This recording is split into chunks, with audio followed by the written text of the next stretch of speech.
Hi, I'm Kevin Spunde, and today we're going to take a look at the Origin Effects Compact Cali76 Bass Compressor Pedal.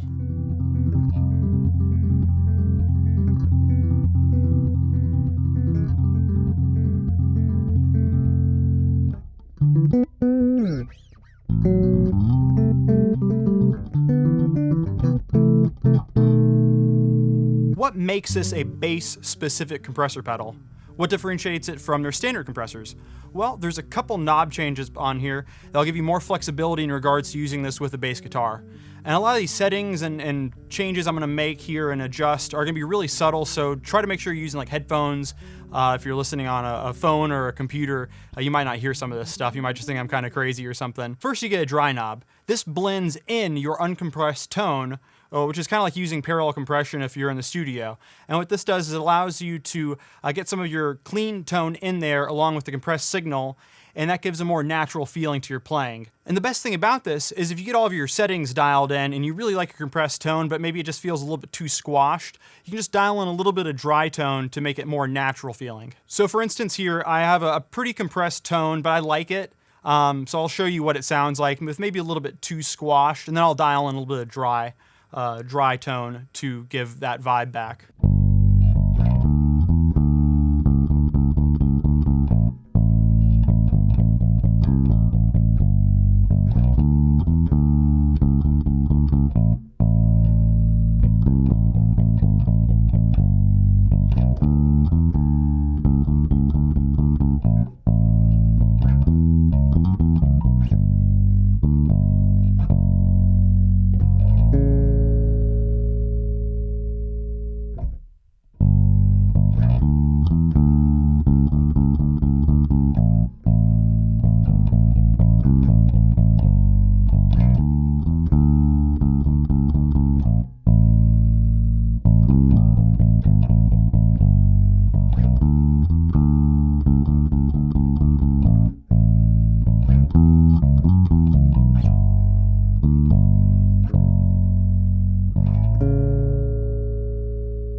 Here's another quick example as well of a kind of overcompressed sound. I'll play first, and then I'll mix in some of my dry signal so you can see how it sounds.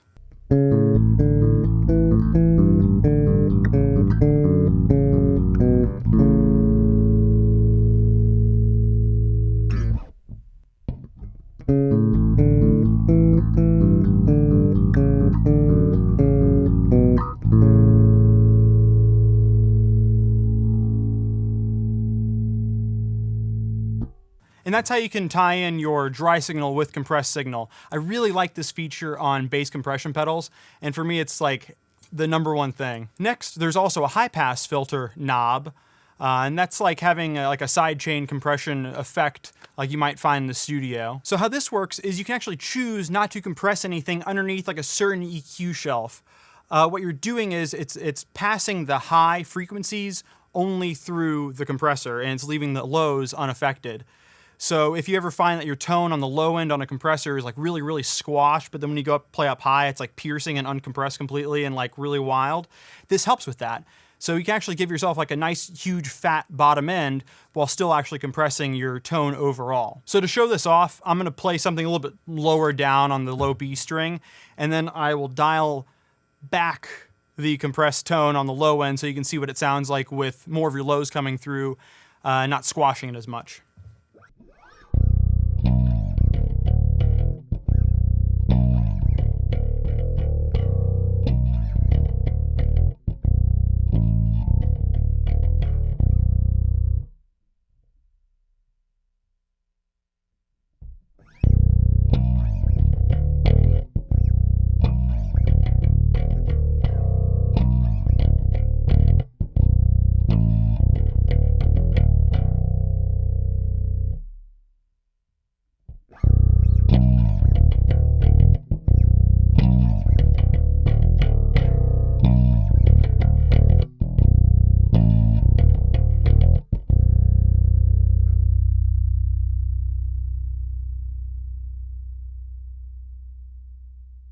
So you can see this will actually liven up your low end and add like a lot of boom if you need to blow out a room, or if you're using an active bass and you really need to have a lot of lows in there. I actually like the high pass filter knob on there to help out with slap bass as well. It allows all your thumping to really come through and shine without getting too compressed. And I'll play some slap bass stuff here in a second so you can kind of see how it all comes together. And next on here, instead of having separate attack and decay knobs like on their other pedals, you actually just get one knob that combines both of these. But the good news is it's done in a very musical and usable way. So that just means you can spend less time thinking. All the way to the left on the knob, you get a fast attack and a slow release. And then all the way to the right, you get a slow attack and fast release. And these kind of work maybe counterintuitively. So for example, when you have a slow attack setting on there, it actually gives you more attack tone because it lets your initial transient, your initial hit, your pluck come through before the compressor locks down on it. For percussive, syncopated, or staccato playing type, I really like, slower attack times. You get more punch out of your playing. It accentuates that type of playing. And then for more legato playing, for stuff where you're maybe doing like even eighth notes and you want everything to be kind of all the same volume, or maybe a bigger, fuller type of sound, I like going with a faster attack time and a slower release. So the compressor jumps on it and then doesn't let go as quickly. It kind of gets there before the note blooms and then makes sure everything afterwards is nice and even. I'm going to play a snappy sounding bass line with a fast attack and slow release so you can kind of hear how that sounds. And I'll try it again with a slow attack and fast release, which is a setting I would prefer for that style of playing, so you can kind of get a good idea. And I'm also going to do some type of chordy stuff with more held out notes so you can see what that sounds like with the fast attack, slow release, and then vice versa.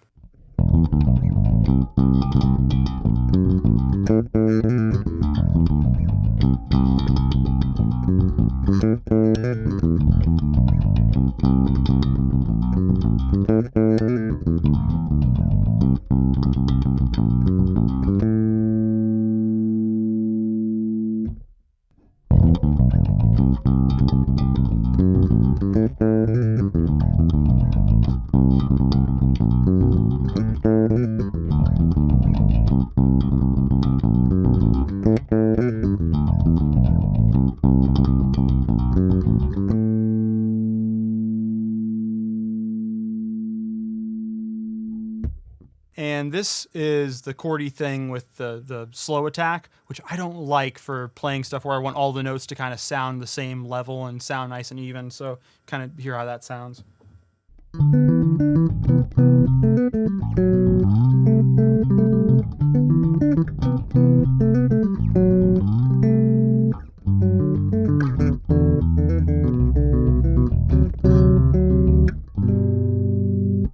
So yeah, I'd recommend when you're messing with the pedal, start with the faster attack, slower release, and then kind of work from there. And kind of find, if you're looking for the bigger, fuller sound, find the point where you're kind of getting the compressor release after your note's finished. Or if you just want like that punch in there, just go with the all the way to the right, slow attack, fast release. The next thing on here is the ratio knob.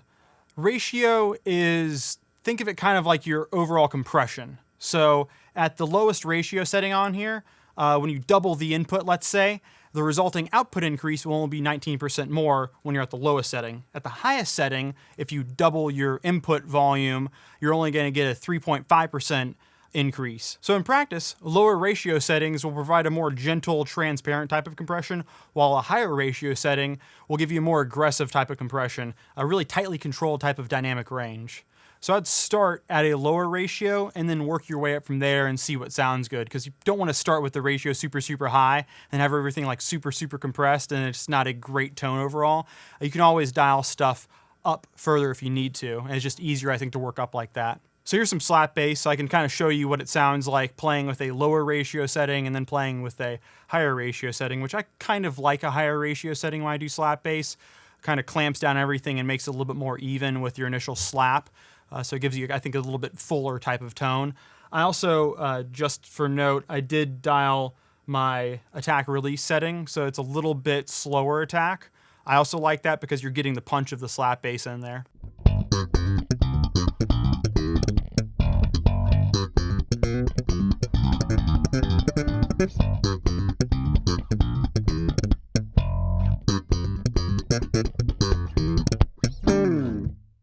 And just for posterity's sake, I'm going to dial back the attack release so you can kind of see what a slap bass line sounds like with a faster attack time.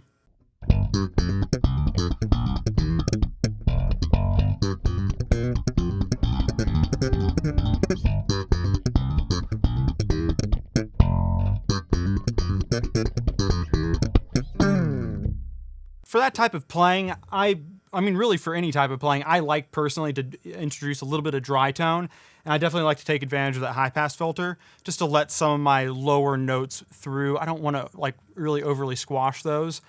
For slap bass, like I said, I like the higher compression ratio setting. I think it just kind of keeps everything a little bit more even sounding, and then maybe dial in even a little bit more dry tone with slap bass. And definitely I want the transients to come through of my slap, so I like the slower attack time with it. This also keeps the compressor from kind of pumping, because when you're doing this really fast attack, it's trying to latch onto your slap, and then it doesn't quite get it, and then it kind of pumps through, so you can kind of start hearing that. With the slower attack time, you don't get as much of like this pumping compressor thing when you're doing the slap.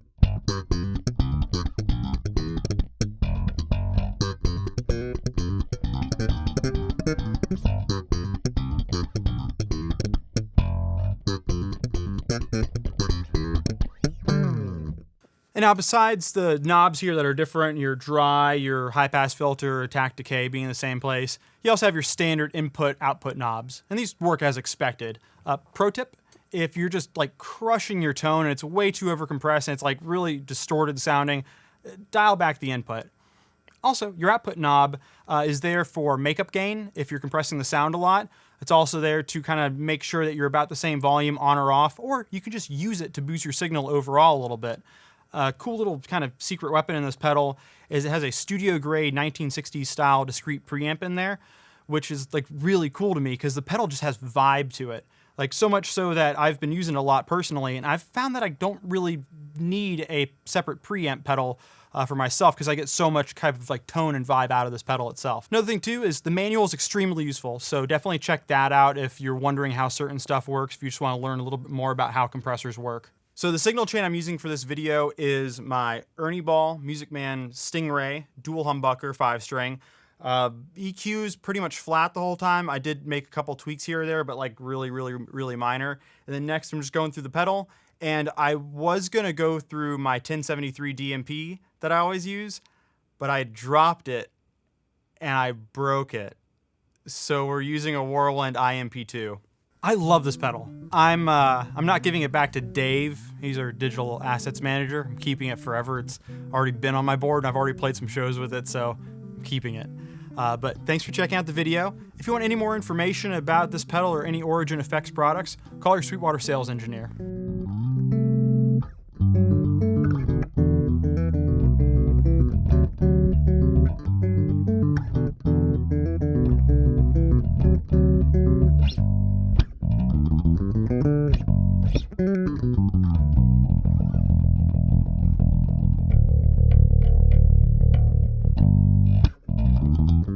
Thanks for watching. Be sure to like, comment, and subscribe. If you want to watch more videos like this, click here, or start at sweetwater.com for all of your music instrument and pro audio needs.